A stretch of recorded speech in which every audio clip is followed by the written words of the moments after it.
Ça y est, vous avez gagné avec 500 voix d'écart environ. Quelle est votre première réaction? Est-ce que c'était attendu? La victoire, on est allé la chercher. Attendu, non, on ne sait jamais comment les électrices et les électeurs réagissent.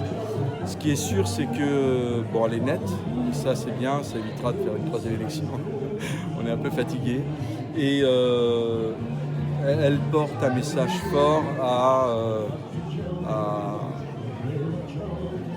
cette loi délétère d'allonger la durée du temps de travail à 64 ans. C'est juste pas possible. Donc, vous pensez qu'elle s'est jouée là-dessus l'élection? Pardon? Vous pensez qu'elle s'est jouée là-dessus l'élection? Oui. Oui, clairement oui, puisque on était sans aucune réserve de voix, paraît-il. Mais nous, on savait qu'on avait fait le plein sur notre projet, clairement. Et on savait que la victoire ne pouvait se faire que sur le rejet de l'actualité, en gros, la vie chère, la réforme des retraites et pour une partie de l'opinion, la bifurcation écologique qui n'est toujours pas engagée pour ce gouvernement. Donc voilà. Et ça veut dire que là, vous avez réussi à mobiliser les électeurs de gauche traditionnels qui, au premier tour, s'étaient pas forcément déplacés. Comment vous avez fait?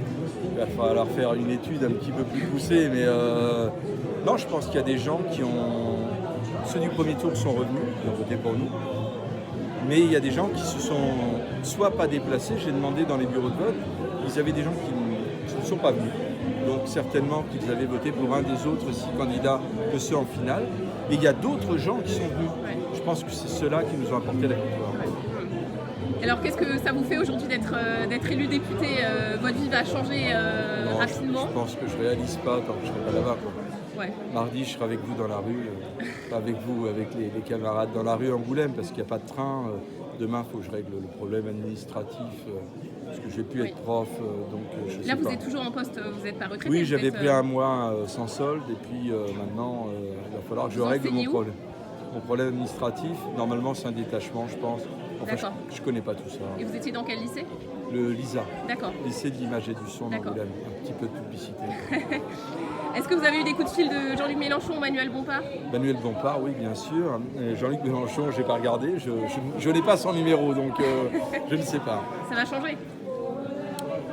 Oui, mais je pense que Jean-Luc Mélenchon, je l'ai dit dans vos studios, c'est sans lui, la gauche n'existerait plus.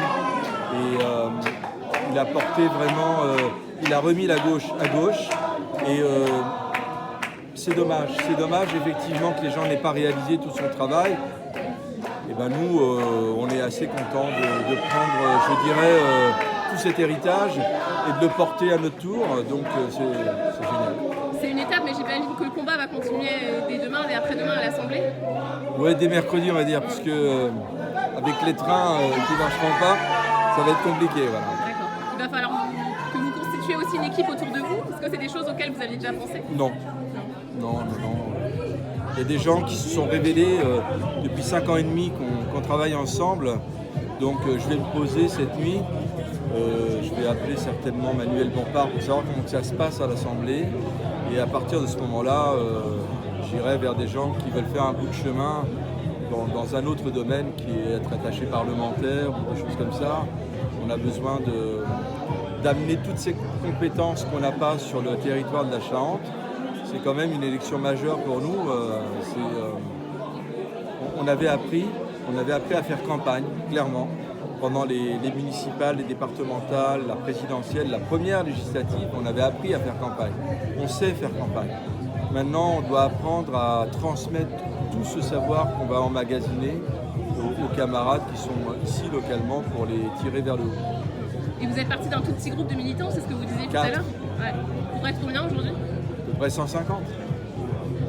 Donc voilà, on fait des grands signes. Alors, allez, c'est bon pour moi.